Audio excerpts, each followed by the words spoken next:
Hi, my name is Brett Brozovich, and the task I was given to perform or delegate is to clean up 1 mile of a river filled with trash.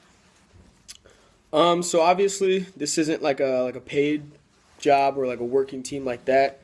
So a big aspect when I was choosing my candidates was people who enjoyed giving back or people who enjoyed like rewarding work or community involvement. So that's kind of the theme I went with choosing my people.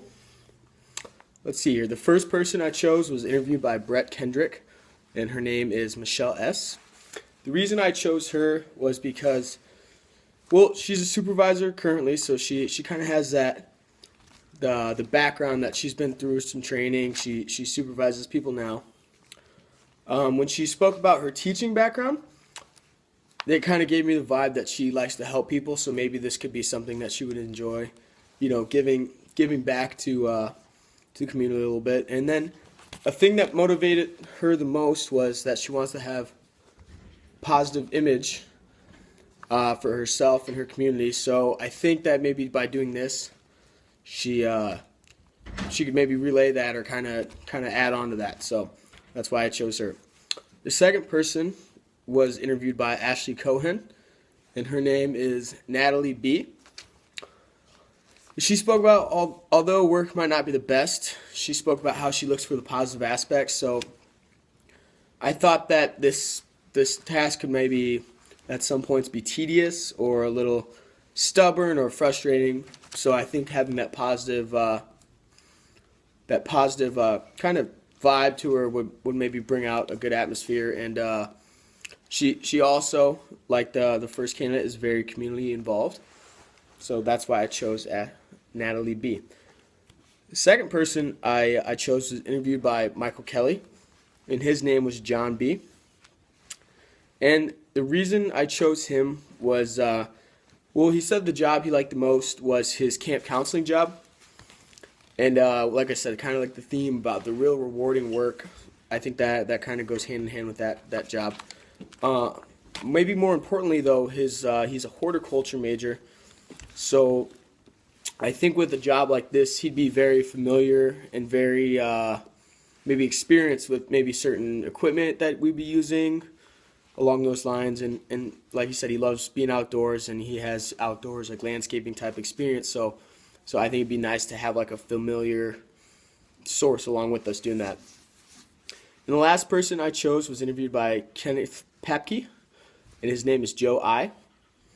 And the reason I chose Joe is because he has a lot of experience working, heavy labor and hardworking jobs, and I think it'd be nice to have that maybe extra muscle on the team to just kind of help us really grind it out. He speaks on how hard labor, although it's not necessarily the best or what he loves, that it has to get done. And a big thing about him is he said what motivated him the most or why he liked the certain job he chose was because the workers around him, like the older guys, they really treated him well, and I think maybe having him there to contribute to that positive atmosphere would help everyone else, and I think he would fit great with the team. The leadership theory I chose was charismatic.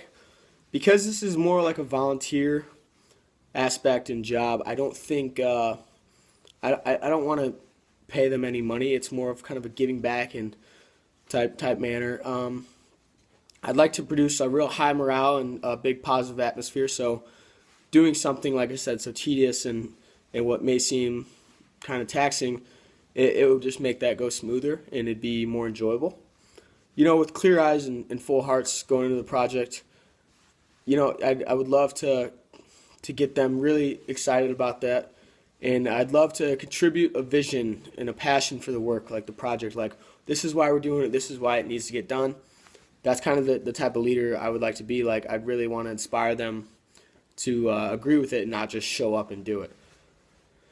A communication issue that could arise is not having any credibility. Because I've never done something like this and I don't have a ton of community involvement, it might be hard for me to say, okay, this is what we got to do, and they'd be like, for them to trust me or for them to go along with it and agree, or for me to inspire them when I haven't done something myself.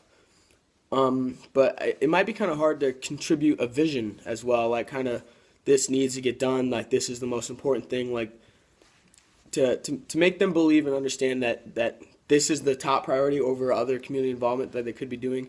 That might be an issue as well. And then making it seem like a rewarding job, like getting them to believe that once this is done, like that was so worth it. Like I'm so glad that we had that done, and that we've contributed to doing such an amazing thing. Ways that I would motivate them. I would set a time goal. I think that's important, not to just, okay, we're going to show up every Tuesday and do this. I think to motivate them to really get this done, maybe, I'd like to have this done in 2 weeks, so we know exactly what we have to do. I think that'd motivate them.